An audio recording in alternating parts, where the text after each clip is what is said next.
Bonjour, bienvenue à tous pour ce grand débat ce matin ici au Forum de l'immobilier roman, ici à Lausanne.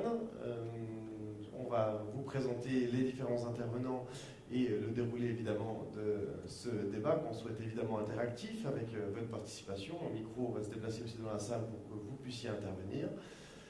Je vous demanderai pour intervenir toujours de vous présenter, puis ensuite d'adresser votre question soit à une personne en particulier, soit à l'ensemble des invités de marque qui sont là aujourd'hui devant vous.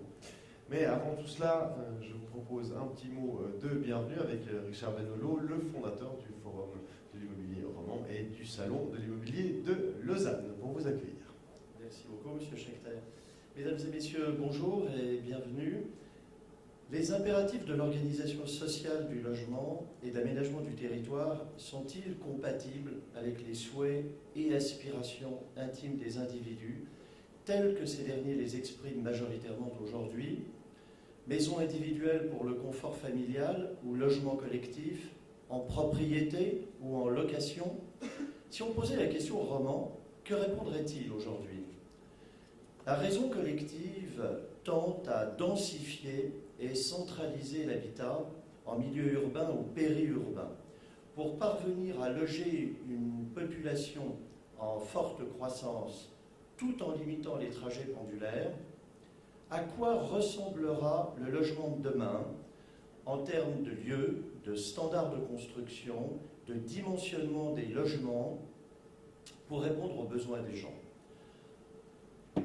Voilà les questions, ou quelques-unes des questions auxquelles nos invités tenteront de répondre aujourd'hui. En clôture de cette troisième édition du Forum immobilier roman, nous avons souhaité proposer et présenter un débat citoyen qui permette de faire interagir sur un thème qui s'y prête, d'une part, un auditoire composé de professionnels et de particuliers, et d'autre part, 4 professionnels de l'immobilier aguerris, au profil diversifié, et pour éclairer et peut-être pimenter le débat, une universitaire, sociologue, urbaniste à l'EPFL, spécialisée dans la thématique, avec elle aussi un profil singulier, puisqu'elle unit à la fois ses activités universitaires avec des activités professionnelles de consultante, qui appliquent donc dans ses recherches et connaissances dans la mise au point et le développement de projets immobiliers. Alors, je vous citerai, pour une présentation ultérieure que fera M. Schechter, les 4 intervenants professionnels dont je vous ai parlé. D'abord et par ordre, M. Bernard Nicot. À côté de M. Bernard Nicot, Anthony Collet. En suivant, M. Vidal Benchimol. Et à la suite, M. Charles Spirer. En ce qui concerne Madame Marie-Paul Thomas, c'est notre candide du débat. Enfin, un modérateur connu pour son talent d'animateur aux questions vives et directes, qui est rédacteur en chef de la télé, M. Julien Schechter. Avec ses participants et vous, dans l'auditoire, j'espère que ce jouera un débat animé, loyal et courtois, qui nous aidera à mieux comprendre les enjeux de la thématique proposée. Bon débat. Merci M. Benolo. Est-ce que les individus et les collectivités publiques ont les mêmes exigences, les mêmes désirs, les mêmes volontés? Eh bien, on va en débattre ce matin ensemble. Comme l'a dit Richard Benolo, on le fera avec Marie-Paul Thomas, on le fera aussi avec une série de reportages qui ont été réalisés par la télé sous la houlette de Marie-Paul Thomas pour introduire les différentes thématiques. Je vais vous présenter un petit peu Marie-Paul Thomas, sociologue, urbaniste, ingénieur de formation, chercheuse de laboratoire de sociologie urbaine de l'EPFL, ici à Lausanne. Vous avez réalisé une thèse de doctorat intitulée « Enquête d'habitat, les choix résidentiels et différenciation des modes de vie familiaux en Suisse ». Plus largement, les recherches principales de Marie-Paul Thomas portent sur l'interaction entre les modes de vie, l'urbanisme, la politique et justement le développement territorial. En parallèle de ses activités justement académiques, elle travaille en tant qu'indépendante et conseille des promoteurs, des architectes, des urbanistes et des collectivités publiques. Elle a notamment été lauréate avec l'équipe Dreyer et Frenzel du concours d'urbanisme et d'architecture du futur éco-quartier de la Jonction à Genève.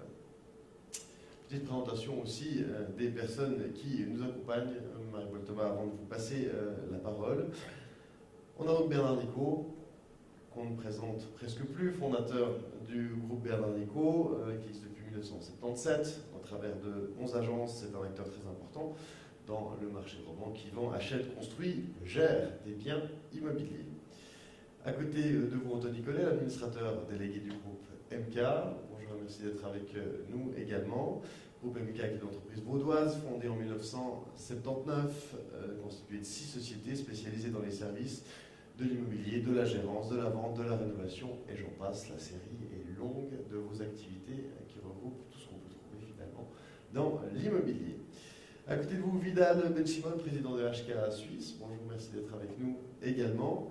Société holding créée en 1991 par vous-même, dédiée à la prise de participation, à la conception et au financement et la commercialisation de logements. Vous êtes aussi là aujourd'hui principalement pour les éco-faubourgs que vous développez, un concept de logement en accord avec le développement durable, et le premier projet est en réalisation justement à Schlieren, dans le canton de Zurich. On aura évidemment l'occasion d'en parler. Charles Spirer, administrateur de CGI Immobilier. Bonjour, merci d'être avec nous également. CGI Immobilier est créé en 1950, acteur très important de l'immobilier en Suisse romande également, spécialisé dans le courtage, la gérance et le développement de projets immobiliers présents à Genève, à Lausanne, à Lyon et notamment également à Londres. Merci d'être avec nous tous. Vous aurez des micros qui sont sur les tables ensuite pour parler avec nous et avec le public. Mais avant cela, Marie-Paul Thomas, j'ai envie de vous poser quelques questions sur ces reportages, et surtout une, peut-être de présenter à l'ensemble des participants les axes que nous avons développés ce matin. Oui, bonjour à tous. Donc aujourd'hui, on va voir quatre petits films qui vont alimenter le débat, qui vont vous permettre de rebondir aussi bien entre nous que par rapport à la salle. Donc l'objet général, c'est, comme le dit les interlocuteurs avant, c'est l'interaction entre ce que veulent les gens, donc quels sont les différents choix individuels, qu'est-ce que recherchent les gens en termes de besoins de logement, et quelles politiques publiques sont mises en place pour répondre à ces besoins. Est-ce que les politiques publiques répondent à l'ensemble de ces besoins ou au contraire s'orienter pour certaines catégories de population. Donc ça, c'est l'objet du premier film qui va lancer le débat. Deuxième petit film, c'est de montrer qu'au-delà des analyses qu'on peut faire dans l'immobilier en termes de revenus ou de taille de logement, enfin de démographie, on peut avoir différents modes de vie, donc un même type de ménage, même catégorie de revenus, on peut avoir différentes aspirations résidentielles, différents modes de vie, ce qui peut orienter les futurs projets immobiliers. Troisième axe, c'est de voir justement par rapport à ces différents publics cibles, ces différentes demandes qu'on peut avoir, que chaque lieu ou chaque terrain immobilier qu'on aura un potentiel d'accueil différent pour différents publics cibles. Donc essayer d'analyser, de voir un exemple de terrain à Lausanne avec une réussite immobilière sur ce terrain et un échec pour montrer que même en pénurie, on peut avoir des échecs immobiliers. Et quatrième axe, c'est pour montrer comment justement l'analyse sociologique ou l'analyse en termes d'études de marché approfondie de la demande peut permettre d'alimenter des projets immobiliers innovants, que ce soit en termes de forme architecturale ou en termes de programmation urbaine et de services. Donc voilà, merci beaucoup on peut lancer les films.